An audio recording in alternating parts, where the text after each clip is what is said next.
Hello everyone and welcome to the bonus stage since we're halfway through the game right now. It's not the most interesting bonus stage, it's just a shooting gallery. And it's the only time you get manual control over the Punisher's gun. If you manage to successfully shoot all 20 of them, then you get an extra life, but I have no idea how that works in the multiplayer.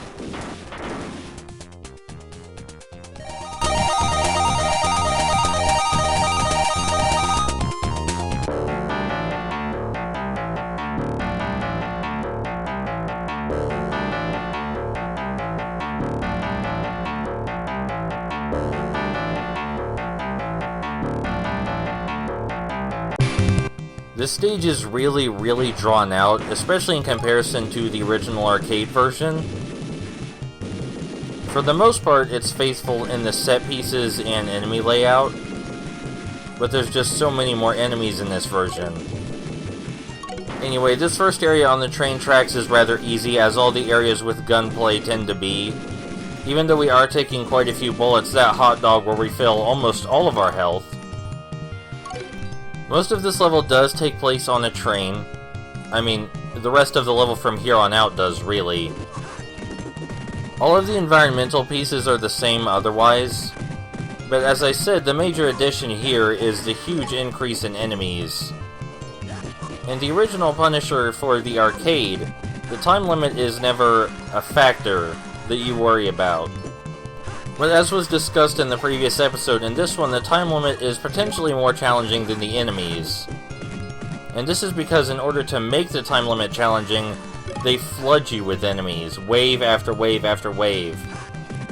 So hopefully you're noticing that our playstyle has gotten way more aggressive as of this stage, and that's because it's necessary.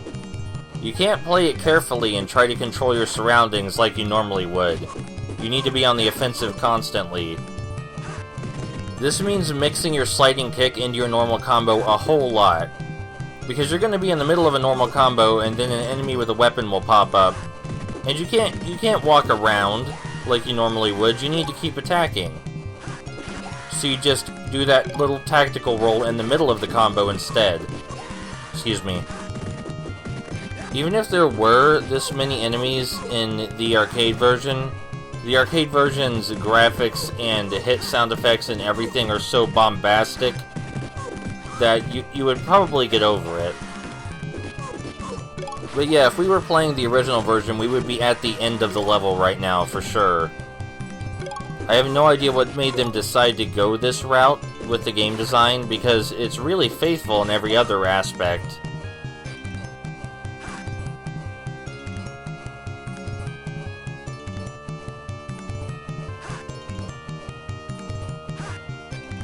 Welcome to the top of the train. These coils up here explode, and they can damage enemies when they do so, but obviously they can also damage us. So we'd rather not be near them at the time. Just walking close to them seems to make them explode. You don't need to punch them or anything. The top of the train is a bit more lenient with its time limit, but it's not any more lenient on the sheer number of enemies you fight. The environment makes it more interesting, though, at least, because you can't attack guys that are above or below you very well with your punches or even your sliding kick. So you either need to jump kick to reach them, or you need to throw them up here. Or down there, as it were. Both are important. The downside to this is that when you're throwing enemies, you're wasting your time, because you're not hitting multiple of them at the same time rapidly. The bottom platform is by far more spacious, so it's where you should be fighting your enemies when you get the choice. You don't always have the choice, but presumably you want to kill everybody as quickly as possible, not just because of the timer, but because, oh my god, is this level a huge slog.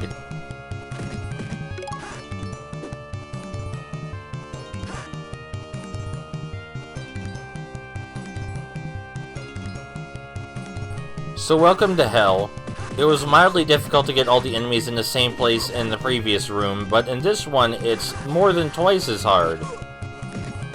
There is a big platform up here, but more often than not, the enemies will decide to spawn on those conveyor belts to our left.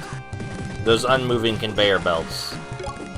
And you can only hit them when you're in that tiny middle platform that they're standing on right now, not when you're above them. You can hit them from below if they're above you, but usually they tend to stay in the middle, where you have to get down to them. And there's not much room down here. What makes this even more unfortunate is that it's kind of difficult to get the enemies up onto the bigger platforms, so that way you can actually hit them better. Normally a jumping throw will do the trick, but that's not always a guarantee either. This is somewhat less of a problem in the arcade version where you're a big beefy monster and your hands are the size of an entire person. I may be using hyperbole just a little bit.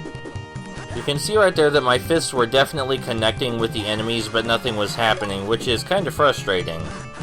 So do you think we've been on this one screen long enough yet?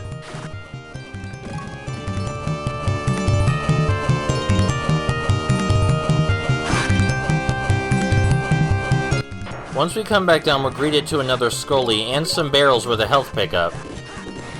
Now, if you fight Scully too far to the right, then you risk spawning a whole bunch of enemies with knives, and I mean the largest amount of enemies with knives in the game. So we want to fight him over here to the left. Want to take him out separately. And oh look, another one.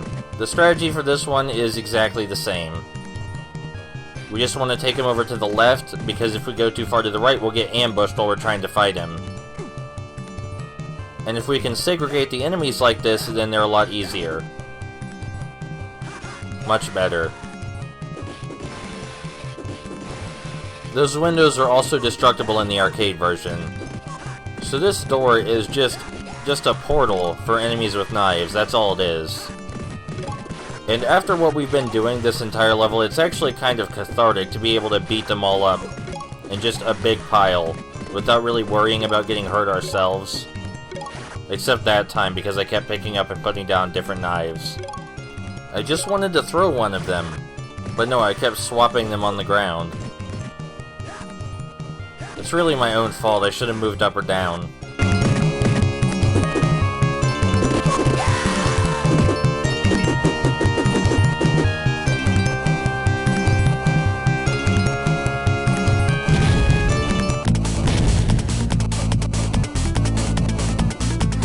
Well, sir, I think this next stop is yours, not mine. I've got a lot of stuff to do before I get off the ride. Bushwacker here is highly resistant to grabs, but he's incredibly weak to your basic punches. And you can interrupt his own combos with your rolling kick, I guess I should call it. You can interrupt his own combos with that if you act quickly enough. He's really not that hard. He's a lot easier than even the first boss.